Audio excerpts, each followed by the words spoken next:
Welcome to the Healthy Investor Podcast with Bob Mastroianni, where you and I will learn from successful real estate investors, entrepreneurs, and other highly driven individuals about their journey and the healthy habits and routines that play an integral part of their growth.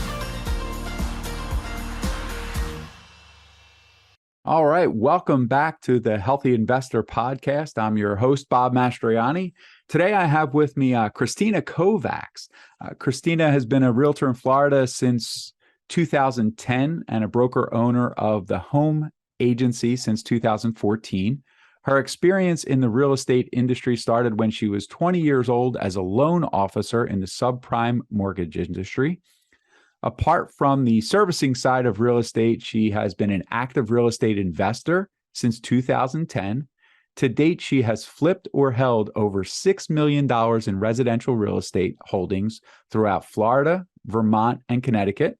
She's currently focused on growing her multifamily portfolio and is an LP in 731 units and a JV partner in 54 units. She holds a BA in philosophy with a minor in business administration from FIU, and she's an avid traveler with a love for hosting great parties and lives by the motto, find it, live it. All right, Christina, I love that bio. Thank you so much for being on the Healthy Investor Podcast. Welcome. Thank you, Bob. I'm excited. Yeah. So, we were talking just before we jumped on about, looking at your experience, looking at where you've been through your investing and your real estate career so far. At some point, I think we always refer to ourselves as a new investor because there's new opportunities, there's new things to learn. So maybe you could just walk us a little bit through that journey and what got you to this point that you're at today.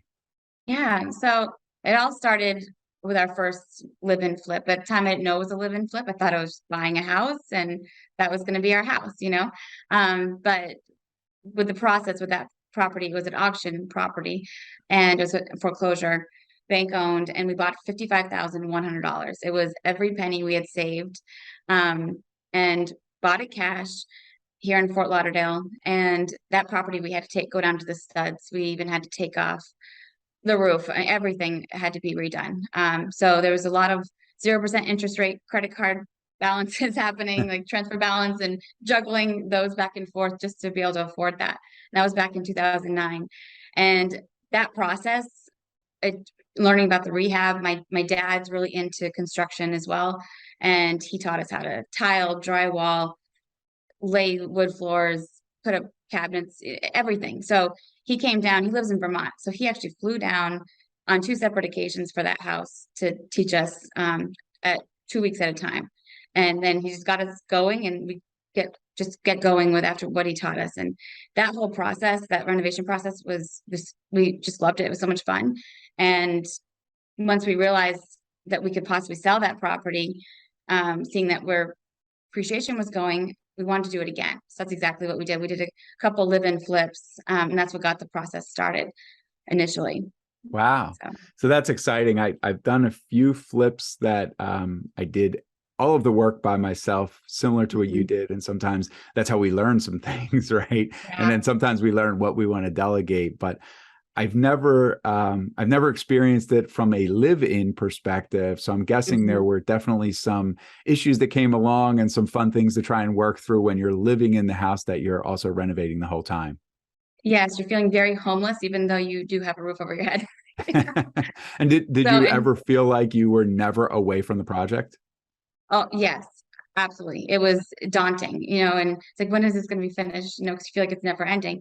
But when you see the light end of the tunnel, it's just so rewarding. And we did it again. So it wasn't bad enough for us not to do it again and live in and do it all over again. And we've done it 3 times now. And it's the 3rd house we're actually still in, and we love it. So. And about how long did you stay in those properties, the first 2? So the first one was only 1 year. We were able to get that without any capital gains on that. And then the second one, when we offered seller financing to those buyers on that property, and we purchased our next property with seller financing. So we had to get creative on how to make these things work. And because we were both self-employed too, so our tax returns were not that beautiful, for mortgages. And a lot of these situations, in order to come in during that time period, 2009 and 2012 was our next one, and then 2013. So we had to get very creative with the financing. Okay. Do everything. All right. Mm-hmm. So at what point did you decide that you wanted to move over to multifamily investing? What did that look like for you? Well, I started doing some more flips with some partners after those live-in flips, and just seeing the gains that could be made on these larger um, buildings that were worth a lot more than a couple $100,000, like in $1 million range. It's like, okay, this is where you actually make the money because there's more of a spread here to work with. So when that happened, and short-term rentals I started to get into, but it was a lot of work. And the multifamily transition happened when I read Brian Murray's book, Crushing It.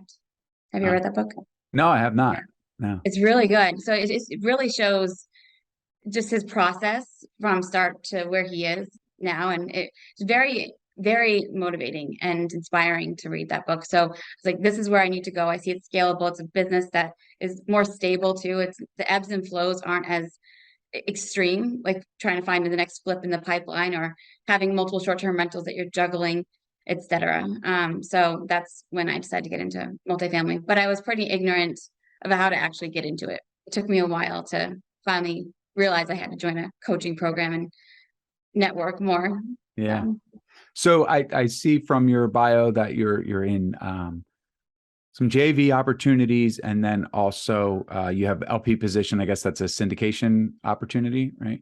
Yeah. Yep. And I think some with DeRosa Group. I think you invest with them too, right? I know the DeRosa Group. Yeah. Oh, Yeah. okay. Yeah, I know So with Matt real them, well. Matt actually was on the one of my first guests was Matt Faircloth. Yeah. awesome. He's from my Him area. and his wife are so amazing, and I trust them. So they're the first ones that I felt most comfortable with to invest with as an LP. So I invested in their deals in Kentucky and North Carolina, and then my other deals I just recently invested in those LP deals. But yeah, when I first got into multifamily, I mean, I was starting to sell things off. I have all this capital. I'm ready to go, and then I was like, didn't even realize I had to have a team of people. I got on the phone with Old Capital, Julie Peterson, who's so helpful as well for almost an hour. And she's like, all right, this is where you need to start because you're over here and you need to get all these ducks in a row. And that's the only way. Like, I didn't know that even if I had the capital, if I didn't have the team and the experience, no one's going to lend to me, even if I can afford it. So it was a very humbling experience initially with thinking I could do whatever I want. And I'm going to get right into multifamily. So. Well, and it's such an interesting thing. I've invested in multifamily on a small level, and I always say small level, and that's probably not the right term, on a residential level, right? 4 units or less. And the biggest takeaway for me, in my journey now for larger multifamily properties is that it really is truly a team sport. And, you have to put a team together, and fill different roles. I was speaking with someone just the other day, and I probably didn't dive deep enough into it, but he was talking about how one of the things that he brought to the table was additional net worth, right? And we don't think about that, I think, in a residential level. Oftentimes in a residential, bank is looking at, okay, how much money do you make? And, they're going to give you a certain percentage of the rents as potential income, and they're going to look at your tax returns and those sort of things. But when you get into multifamily, banks want to know that everyone on the deal has enough net worth to cover if something goes awry, right? Yeah, you gotta have the net worth for that loan, or else you're not gonna get it. Yeah. So, and the experience. Yeah, absolutely. True. Not cut and dry like it is on a mortgage application. So for your joint venture opportunities, do you have a specific role that you like to play? Is there specific responsibilities that you prefer to have on the team? Yeah, so the 54-unit JV deal that I'm in right now, it's with 4 other partners, and it's in Kansas City. And my role is asset management. Luckily, one of our partners is also a property manager, so we're vertically integrated with his property management team. So my job is actually pretty simple on that because he is so well versed and knowledgeable and knows what he's doing. So I help with made a logo. I made some design renderings for the exterior, helping with some content here and there. But really, I'm just helping wherever I can and needed. Pretty much an assistant asset manager. Okay. So what do touch points look like at this point, or have you gotten that far? Like, how often are you having financial touches with the property management company? So we just closed September 1st. We're now Oh, September okay. 28th. So we're hitting a full month right now. And so far we've just received reports. We went over them just once so far. Okay. But going forward, it's going to be biweekly. And we have a group text message going where it's like, okay, this unit turns done. So it's not, sometimes we're in communication over these things rather than having a formal meeting.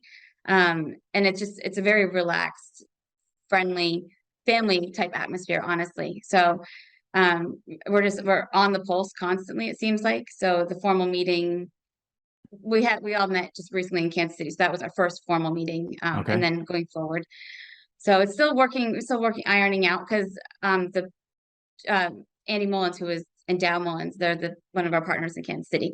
They have never had partners before, and they own 130 units. So it's new to them too, to be working in a partnership role with other people outside the family. So Well, that's great. So you'll it all is, learn a little bit from each other. yep, 100%. And there's no egos. Everyone is willing to help, and it's a really awesome team. We couldn't be happier. Very cool. Very cool. So Yeah. one of the things that I know is that you also have some short-term rental opportunities that you invest in. I'd like to talk a little bit about that because obviously there's a little bit of a difference in short term. So maybe you could talk about what you've done in short term, and then Yeah. So in 2016, we got into our first short-term rental. That's actually in Jensen Beach, which is an hour and a half north of where we live in Fort Lauderdale. So it was just to get out of the city and be to a place that's more calm. And it's one of the highest points in all South Florida. So we actually have hills in Jensen Beach, hmm, which is rare in Florida. But it's a really nice town. And so that was the main reason for getting into it initially. And then that property we had for 3.5 years or so. And then I also got a property in Connecticut and Vermont because I'm originally from New England. So they always serve a dual purpose of my personal interest in wanting to be there personally, and then also to make some money off the property as well as a revenue standpoint. So each one was very different. Every property I've ever had has been very unique. So there's a really big draw to go to it for some reason, to pick my property versus another person's property. okay. So when I underwrite a property, I always underwrite it for 50% occupancy at the lowest nightly rate. So that's if I can't cover my annual operating expenses with that lowest nightly rent with 50% occupancy, then it's a no-go. I love that you went there. I wasn't even sure we would get this far into Mhm. short term, but I love that you went there because it's sort of a question that I actually have. We see some shifts in the market, Mhm. and I guess probably about 5 or 6 weeks ago, I read a very interesting article about short-term rentals, and I had a conversation with someone who has experience in short-term rentals, similar to yourself. And one of the comments that came from that conversation was that a lot of short-term rentals right now are living in a world where over the last 2 years, they've seen 80 to 85% occupancy, and some Mhm. even higher, right? So, Right. one empty day a month or 2 empty days a month. And they said that the leveling period where you should expect to be is somewhere between 50 and 60%. And Mhm. if the market goes back to that, there's a concern that people who purchased thinking those 80% numbers are what's normal, they could find themselves in a tough position. Do you feel that Yeah, that's probably the right? I do. And so from 2016 to 2020, because those three I mentioned, I actually sold off in 2020. And I have another one now. But for those three I had, my occupancy was actually 75 to 80% for them because there wasn't as much saturation in the market back then, but now it's a whole nother story, Yeah. So back then I was getting that 75 to 80% consistently, even though I was underwriting 50%. But now with my latest short-term rental that I purchased, which is actually half a mile from the one I sold, because I missed it so much and had such deep regret for selling that property. But when this one popped up, it's even better than my last one. So it had to be something that was so unique that was just going to blow people's minds. And they were like, I have to stay there, you know? But I am definitely expecting to be closer to 60% mark because there's such a saturation in the market now. Every other person I feel like has an Airbnb now. Yeah. Well, you know, it's an interesting business model. It truly is a business, right? I mean, you're very active in your business, correct? Yeah. Yeah. Yeah. I don't hire out anything except for cleaning and obviously handyman services and pool and lawn. But as far as messaging with the guests and coordinating, I just do it myself right now. It's very manageable. I don't find it that hard to do. So Do you find that it's something that I would guess that you are constantly advertising it and constantly trying to prove your value proposition versus others, with the market being a little saturated, right? You're trying to prove why to go to your specific unit versus others. exactly. Yeah. So right now I'm here at the short-term rental right now. And the reason why we're here is because we just had a guest check out and we have another one coming in this weekend. And the game room we haven't finished yet. And so we have 4 arcade games down there and a pool table and just made it really dark and moody and dramatic. And so it's just like, okay, this is something different from all the other Airbnbs. So you have to look and see what everyone else is doing. You can't just have a pool anymore. That's not enough, you know? So it's just like, what else can we do to draw people here? Hmm. And do you Yeah. find so the one that you're currently in, how many Mhm. bedrooms is that, and how many people does it sleep? It's 4 bedrooms, 3 baths. So we can sleep 9 people, with a bunk bed that I put in one of the rooms, which I have not dealt with a bunk bed in my life. And it's a pain in the butt. So I'm kind of regretting that bunk bed. So, That's great. So do you have a specific target that you think works better, like as far as being able to accommodate larger parties? what do you mean by target? So I mean, when you're looking to Yeah. purchase a short-term rental property, do you think it Yeah. makes more sense to buy a property that fits larger parties or something that just fits like families? Yeah. And that's the, too, it's looking at the market and seeing how many, there's a lot of 3 2s. And so to stand out from the crowd also, then I can provide something that other people aren't providing. There's only a few of us that have 4 bedrooms. So that it's just a matter of really trying to be different as much as possible. And I would guess having a fourth bedroom, there's obviously some additional value add there. So you could charge a Right. little bit more with an additional bedroom, I would assume, right? Right. Yep. Yeah. 100%. Okay, Yeah. great. Well, Yeah. what would we see in the game room? What kind of fun stuff are you setting up in the game room? Yeah. So those arcade games, I mean, I hadn't played arcade games in a long time. My husband and I had quite a night already down there, just Pac-Man, getting stressed out.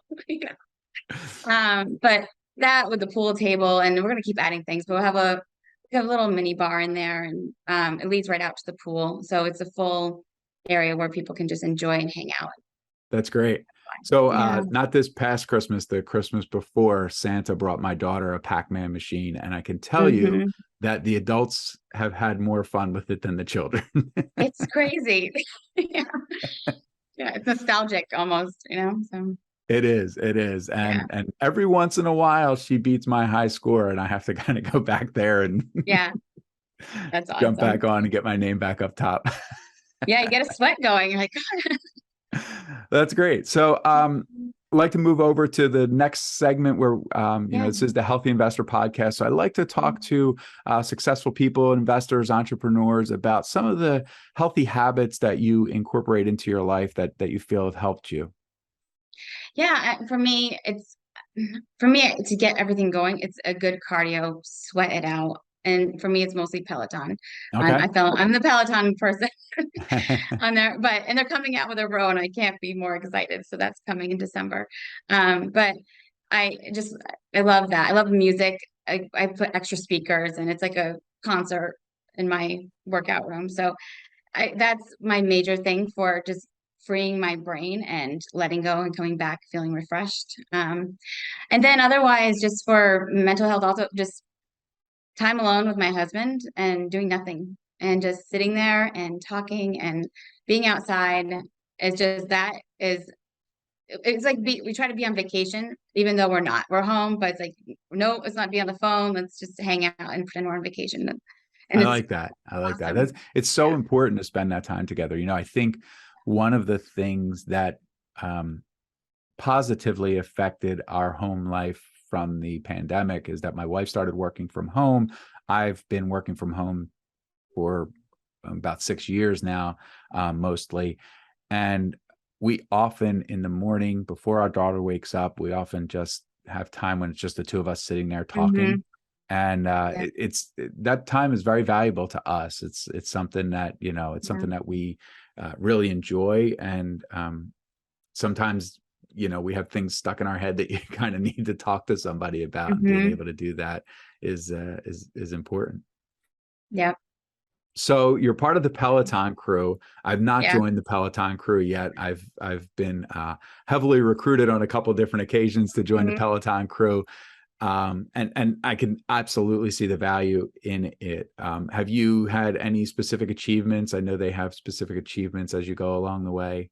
Oh yeah, that, and your personal record you're always trying to be. And I mean, I'm pretty proud. I'm usually within the top 10 to 12% of everyone riding. So I'm pretty hardcore. I'm not the average woman you see on there. I really like pushing the limits and getting that PR. So it's been just fun. So I'm a little competitive even on a virtual level. That's But great. I love that. yeah. So mostly just cycling. I know Peloton also has a variety of courses at this point, right? I think they have They some weight do. And training. lately I have not been as good. I used to be so good, but I fell off this past summer with those classes. But I love doing those too. I just have not. But so it's easier just to get on the bike and be like, go. But rather than set up the weights and do everything. But that's why I'm buying that row, honestly, for just it's so simple. Get on it, works 86% of your body. Let's go, like Yeah. setting up and with the weights, and it's just one extra layer of me not doing it. So So I think the two biggest value propositions that I could see from a Peloton community perspective. One is the community. And I know that there's, like I said, there are tons of videos and there's a community involvement. So there's always that mm, feeling of like, you're not doing this alone.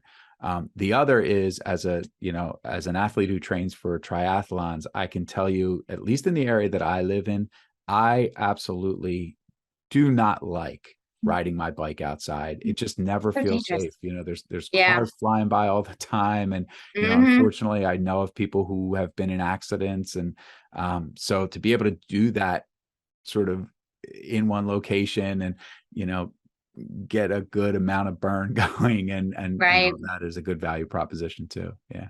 Totally. Yeah. Well, cool. Do you Yeah. think we'll ever be able to recruit you to go on one of our morning runs with the I crew was at thinking the? about that just now when we are talking about it, and I was like, I need to do that. I need to make that a goal for the next time and just do it, Yeah, it's a even if I lot of can't. fun. Yeah, because I'm not used to a terrain with hills or anything, so I have to do it on one of the Florida trips. Well, you're always invited. Thank you.